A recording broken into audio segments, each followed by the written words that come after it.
Collar ہیں جی. السلام علیکم. وعلیکم السلام. عبد الرحمان صاحب. فیصل بھائی میرے دو سوال ہے علماء کرام سے. یار ایک ہی پوچھ لو بھائی, دو پہ تو بہت ٹائم نکل جاتا ہے. مختصر سے سوال ہے مذاق کر رہا ہوں. فیصل بھائی, اگر جواب مل جائے بڑی رہنمائی ہوتی ہے آپ کے پروگرام سے. میں پوچھنا چاہ رہا ہوں کہ ایک تو قبرستان میں دیگے نیاز وغیرہ کی لوگ چڑھا کر پھر وہ قوالیاں نیاز کی دیگے چڑھا دیتے ہیں قبرستان میں. کیا قبرستان میں دیگے چڑھا دیتے ہیں؟ ہندوستان میں؟ جی. کہاں پہ؟ اور اچھا میں نے سمجھا ہندوستان میں, یہ قبرستان کی قبرستان میں. بات. قبرستان میں. اچھا. اور پھر قوالی وغیرہ چڑھا کر اس پر جو ہے نا وہ ڈانس وغیرہ کرتے ہیں. یہ اس طرح سے نیاز کی دیگے چڑھا کر. ارے یار آپ کیا بات کر رہے ہیں, آپ بھول گئے. میں آپ کو بتاتا ہوں, میں بات کر رہا ہوں تقریباً 8 سال پہلے مکلی قبرستان. آپ کو یاد ہوگا کتنا زبردست کانسرٹ ہوا تھا, قبروں کے اوپر اسٹیج لگا تھا, ایک بہت بڑا کانسرٹ ہوا تھا, یاد ہے؟ جی یاد ہے آپ کو؟ جی جی جی آپ بالکل. جب چلیں آپ کو میں بعد میں بتاؤں گا, یہ کبھی بات ہوگی انشاءاللہ تو پھر بات ضرور کریں گے. مکلی قبرستان میں کانسرٹ ہوا تھا, قبروں کے اوپر اسٹیج لگا تھا بہت بڑا. کہ آپ لوگوں کو نہیں یاد؟ قبر پہ پاؤں رکھنا یہ تو مسئلہ ہم لوگ بھول جاتے ہیں, بہت جلدی بھول جاتے ہیں ہم لوگ. فیصل قریشی صاحب. جی سوری سر, میں آ رہا ہوں اسی طرف. 2 سوال آئے ان کے. قبرستان میں دیگیں پکانا, قوالی کرنا, پھر قوالی میں جھومنا. جی دیکھیے, میں پہلے تو آپ سے عرض کروں گا کہ جب اس طرح کے حساس موضوعات چھڑ جائیں تو اس میں ضرور آپ ہر ایک کا موقف جو ہے مکمل طور پر لیں. مجھے پتا ہے ابھی 1 گھنٹہ اور ہے, میں سکون میں ہوں. تاکہ آپ کے سننے والوں اور دیکھنے والوں تک بات واضح طور پر بات آدھی تو نہیں جانے دوں گا سر. جہاں تک یہ کنڈے کا موضوع ہے, یہ اب حساس کر دیا گیا ہے یا بنا دیا گیا ہے پاکستان کے اندر, ورنہ تاریخی اعتبار سے اگر آپ دیکھیں تو برصغیر میں اس پر اس طرح کا کوئی جھگڑا نہیں تھا. یہ جھگڑے شروع ہوئے گزشتہ 20-25 سالوں میں, 30 سالوں میں. پہلی بات اس چیز کو ہمیں پیش نظر رکھنا چاہیے.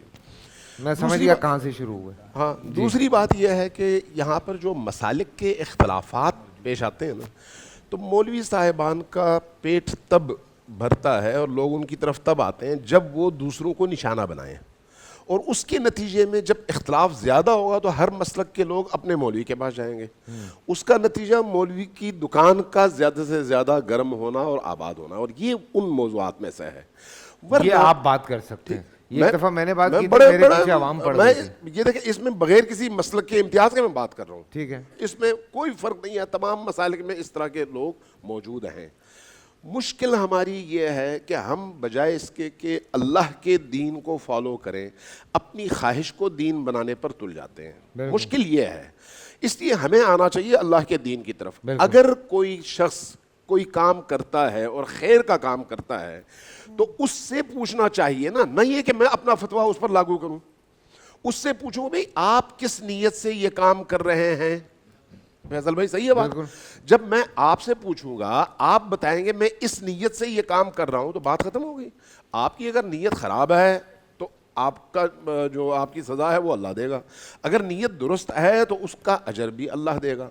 اصل میں اس طرح کے جو دسترخوان لگتے ہیں, کبھی امام حسن مجتبیٰ علیہ الصلوۃ والسلام کے نام سے, کبھی امام صادق علیہ الصلوۃ والسلام کے نام سے, کبھی بعض اور اولیاء کرام اور صحابہ کرام اور اسی طرح سے ائمہ اہل البیت کے ناموں سے, یہ بنیادی طور پر غریبوں کی دستگیری اور پیٹ بھرنے کا ذریعہ ہے. میں بنیادی طور پر دو باتیں کروں. حرام تو نہیں ہے, مطلب قطعاً حرام نہیں ہے. دیکھیے آپ بتائیے.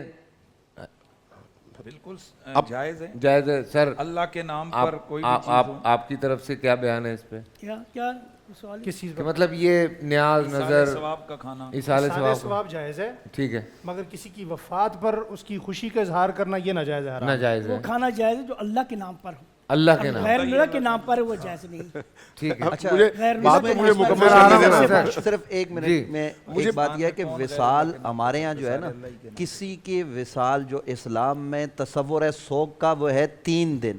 3 دن کے بعد سوگ نہیں, جب سوگ نہیں تو پھر آپ, یہی تو ہم پہلے اس میں کہہ رہے تھے کہ آپ تاریخ کا تعین کیوں کر رہے ہیں. یہ تو میرے والی بات ہے نا کہ تاریخ کا تعین آپ نے کر لیا کہ وہ ان کا یوم وصال ہے, اس دن وہی کام کر سکتے ہیں. دیکھیں جب آدمی کوئی بکرا ذبح کرتا ہے تو کیا کسی انسان کا نام لے کے ذبح کرتا ہے یا اللہ کا؟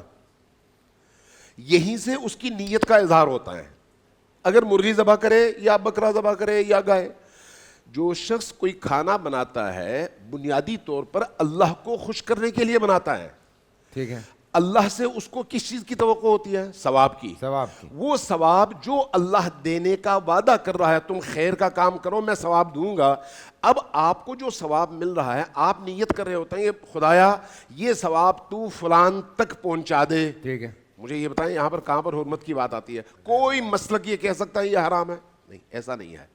اس بات کی وضاحت کی ضرورت ہے اصل میں. اس لیے یہ جو اس طرح کی نیازیں ہیں، چاہے امام حسین علیہ الصلوۃ والسلام کے نام پر ہو عاشور میں، چاہے ربیع الاول میں، چاہے باقی اوقات میں، اگر آپ کی نیت ان ہستیوں تک ثواب پہنچانا اور اس ذریعے سے غریبوں کا پیٹ بھرنا ہے تو اس سے بہتر ثواب کا کام اور کوئی نہیں ہے. لیکن اگر کوئی اور نیت آپ کی ہو تو وہ آپ جانے، آپ کا خدا جانے. نیتوں پر قدغن میں نہیں لگا سکتا، نیتوں کی تشخیص اللہ کے ذمہ ہے. اس لیے نیتوں کا ثواب اور گناہ بھی اللہ دیتا ہے، مجھے فیصلہ کرنے کا کوئی اختیار حاصل نہیں ہے. بول انٹرٹینمنٹ کے شوز دیکھنے کے لیے ہمارے چینل کو سبسکرائب کریں اور بیل آئیکن پر کلک کرنا نہ بھولیں.